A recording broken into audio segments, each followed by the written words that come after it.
in the absence of now Retro Girl having been killed at the end of season 1, there is a void, a noticeable void, especially in Los Angeles, where she was sort of the de facto protector of the city. So a lot that happens in those first couple of episodes is what now happens in the absence of the city's protector, and it's not good. It's not good. A lot of old beefs between rival gangs of some low-level powers start to rise up from the surface, and the city's in trouble. And we in the Powers Division are right in the middle of it. And so very early on, not only are we trying to solve the case, but we're also trying to do our best to keep the city at bay, because we don't employ powers within the division. I mean, Walker's an ex-power, so we're really at the mercy of whoever wants to step forward to try to bring order and balance back to the city. And Super Shock is one of those who steps forward. Well, Madsen, who joined the cast this season? I did. I guess it's, I won't tell you which episode, because I don't remember. He makes a very big entrance, and he is coming in at just the right time. So yeah, I did get to work with him, and just meeting him during the table read for the first episode, he has such a storied career that just when he was saying his first lines in that, kind of raspy, deep voice, I was like, wow, you don't even have to try to act, do you? You just talk and it just happens for you. So that's been a real treat. And he's gotten the biggest kick out of being a superhero as well. So I think it's a treat for all of us.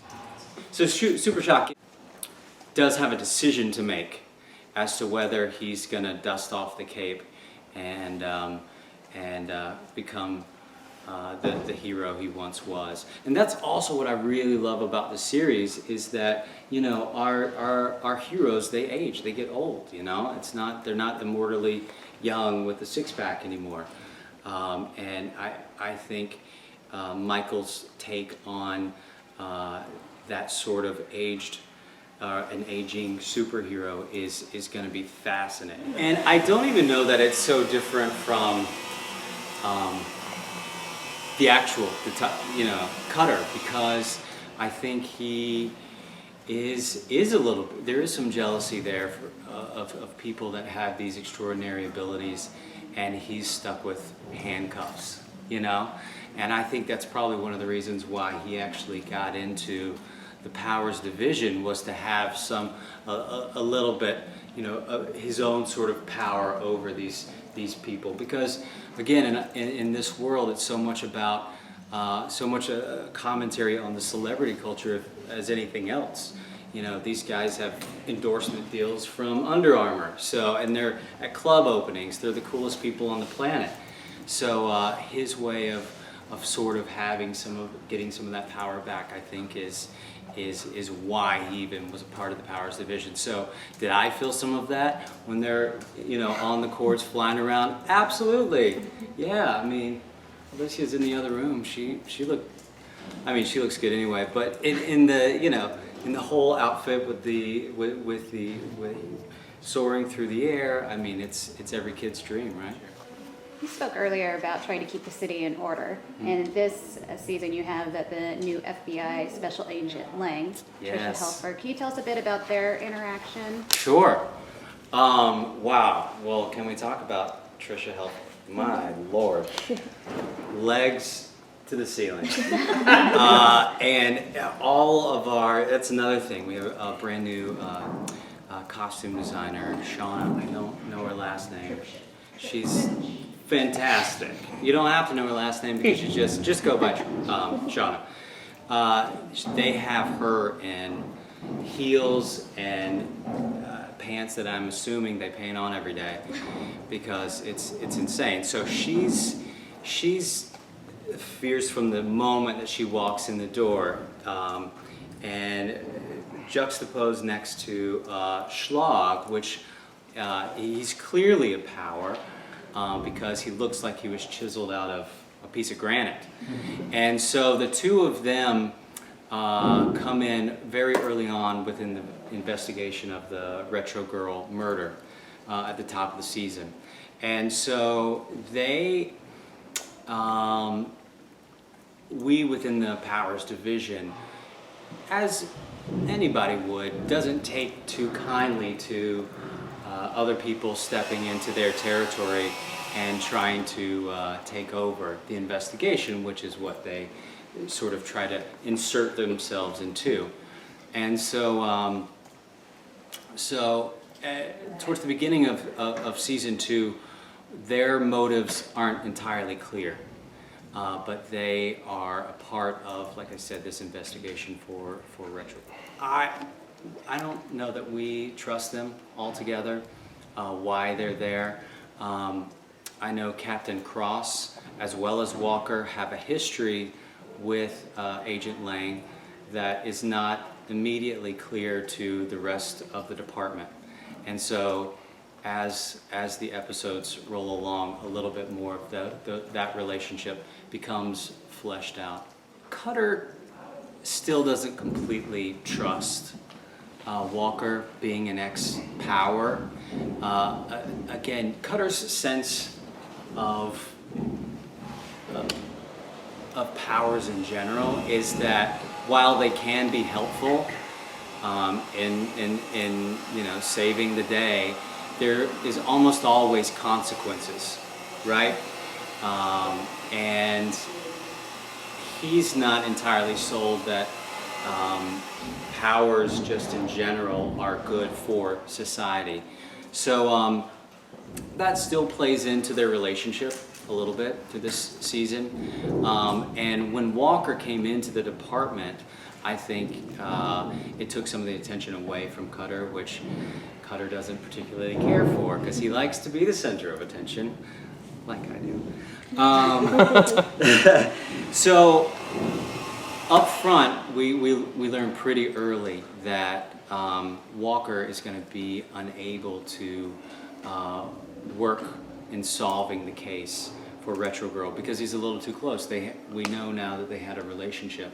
And so right at the top of the season, Cross puts me on the case with Deena instead. So she and I then began the following of the clues and figuring out who might have done it. And so in that way, our relationship is tested a little bit more, is strained a little bit more. I think Cutter obviously enjoys getting to work on the biggest case that the city's ever seen, and in that way takes a little bit of the power back. But Cutter, though, I think still respects Walker insofar as he can throw him, you know. As they say, they still work together, but whether that relationship, at least at the beginning of the season, is I don't know that they're drinking buddies or will ever be, but they would still work together for the greater good of what the Powers Division is doing. Well, Cutter, as you might imagine, is a ladies' man, and well, if you were to hear him talk about it anyway, and in working in such close proximity with Deena and sort of the force that she is, I think I know that Cutter is starts to see her a little bit differently than perhaps he did before. And what I'm really loving about this season is an exploration of that side of Cutter that we haven't yet seen. And I think that viewers will be intrigued as to how that relationship plays out. Keep being funny, if I can do it. Yeah, I mean, the thing that there was, in terms of Cutter's involvement, it was somewhat limited, you know, throughout last season.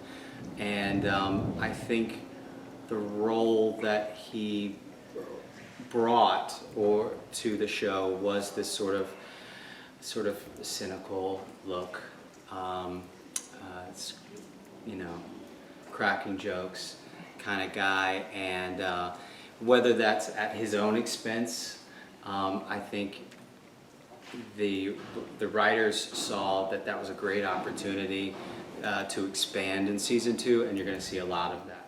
This wisecracking detective and his buddies at the Powers Division. My nephew, who was like 5 at the time, he knew that I was an actor, and he loved the Justice League, and so he just assumed that the Justice League was about me. And so I didn't correct him for a long time. And now that I'm actually getting to do comic book stuff, it's pretty incredible. I love it. And so, yeah, having worked on Powers last year and finally getting to do Supergirl, where I get to have some powers of my own, I gotta say, it was a lot of fun. Yeah. So when I got to be on the back of that truck, like careening towards downtown Los Angeles, it was the coolest thing ever. I mean, I can't tell you how, just like 2 years ago, I was, you know, waiting tables like every other actor in, you know, in LA, and to be on the back of this thing, and they gave me the option at first. They were like, hey, do you want to do this poor man style, you know, just on the back of the truck, we're gonna shake it a little bit, and you can be back there and shooting these things out of your hands. And I was like, no, let's move, let's get on the road. So they tethered me to the back of this truck, and we were heading off towards downtown Los Angeles on the 6th Street Bridge. And it was the coolest thing. I mean, the hair like whipping around, and I got to feel like an action hero for a little bit. And yeah, there was this moment as we reset to do it again, and they're like, hey, can you do it faster? Do you mind? And I was like, yeah, go fast, let's do it. And I just had that sort of quiet moment of looking at the whole of Los Angeles, and I was like, this is the greatest job in the world. It just really, really is. So anytime I get to do it, whether it's, you know, leaping off of tall buildings or being the douchey detective Cutter, it's a great day. Yeah. You know, Atlanta is the new king of Hollywood, outside of Hollywood, and this is one of those shining new examples of that. And it's great.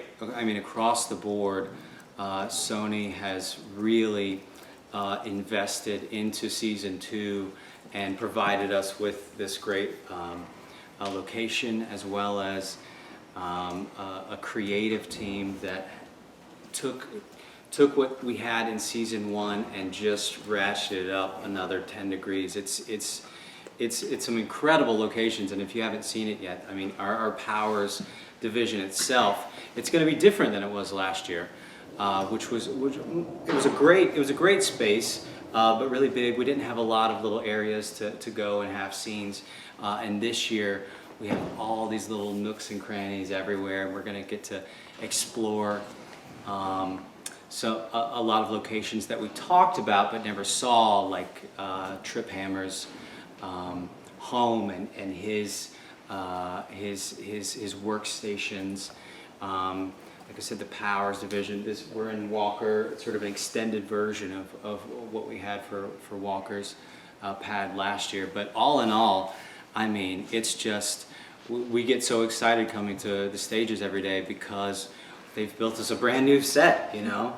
So, and we have a lot of exterior locations. We're about 50-50 in terms of the work weeks. Between exterior, like live exterior locations on location versus in the soundstage, and I think that will help just create a sense of legitimacy to the world, because we're not just in the sound stages, we're out, you know, on the streets of Los Angeles.